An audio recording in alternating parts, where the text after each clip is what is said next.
Well, let's get across the market open. David Lane joining us from Audminet.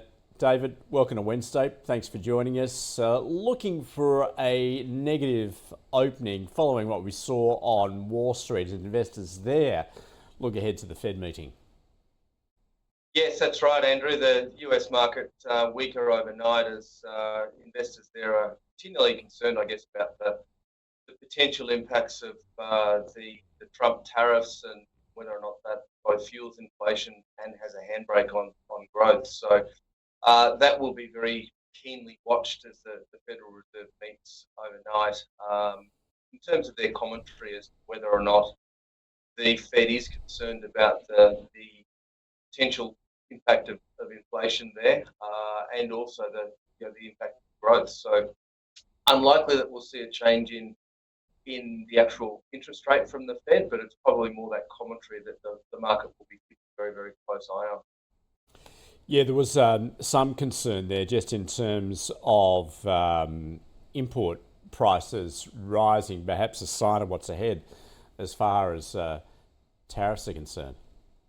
Yeah, absolutely. It's certainly early days yet. It's probably unlikely that will have much of an impact on the data that the Federal Reserve is seeing today, but definitely looking forward, that is absolute potential. So, yes, very, very closely watched over there, and as you've probably seen, there's been the concern in the US that the market is worried about the end of US exceptionalism, and some in the market are even talking about the possibility of a US recession. So certainly over the last 3 or 4 weeks, we've seen a fairly significant sentiment change from the early buoyant markets that we saw in the first few weeks of the Trump presidency to what we're now seeing, and could well be a very volatile time going forward. That said, though, David, what are you seeing in terms of that valuation of the US market still at the moment, given it has fallen some 10%? Yeah, it has come off quite a bit, and definitely there is some value that is emerging, but they're still reasonably fully priced. Market in the US is trading on a PE of about 21 times, which is significantly higher than most other developed markets around the world.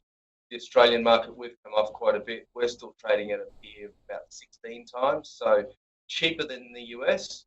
But I guess that the key difference there is the US is still expecting very, very strong earnings growth. So in the US, the analyst expectations are to have about 12.5% earnings growth over the next 12 months, where in Australia it's just over 6%. So definitely the US continues to grow, and many of those stocks that have traded very, very highly, the Magnificent Seven, are driving that earnings expectation, and they are expect stronger earnings.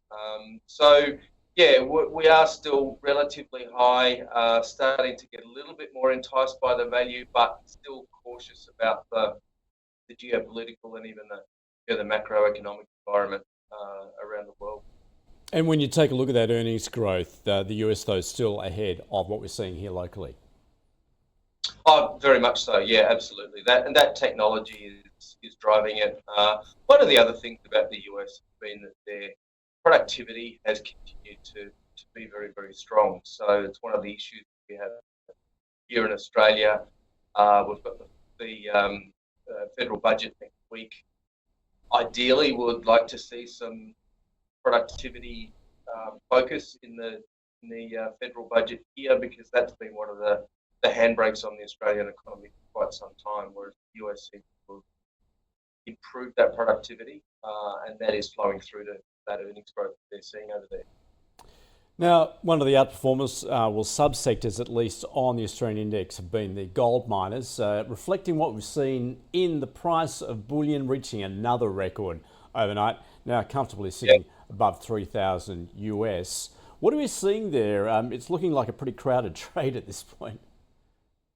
Look, it is. It is a crowded trade. We've had some strong performance from a lot of the gold stocks, and increasingly so, we've seen a number of fund managers who are currently raising money to have gold funds. So there could well be further flow of funds going into a lot of those gold stocks. There's a few that are that have really run a little bit too hard. We think that Regis Resources is probably too expensive at the moment, so we've got a sell recommendation on them. But yeah, there is some value in some of the others. At the big end, Newmont, I think, continues to provide some upside. We see that there's probably about a further 25% upside in Newmont based on its current share price.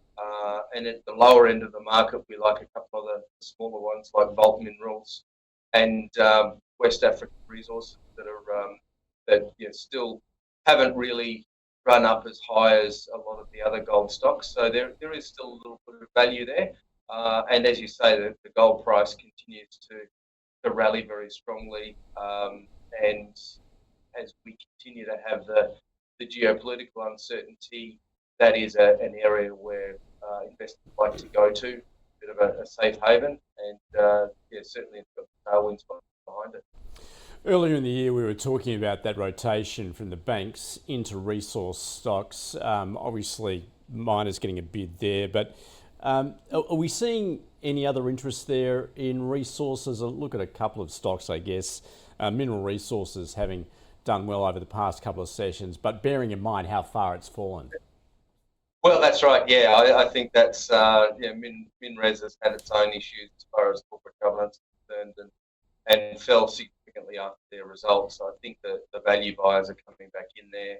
MinRes is a good business. It does have good assets, and I think that's what people are looking for.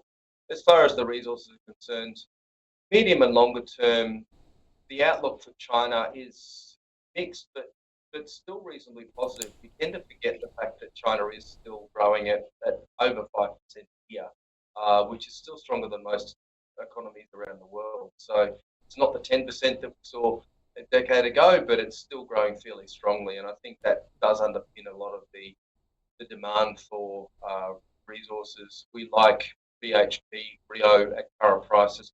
They've come back into reasonable value. However, you really need to be taking a longer term play on a lot of those resource stocks.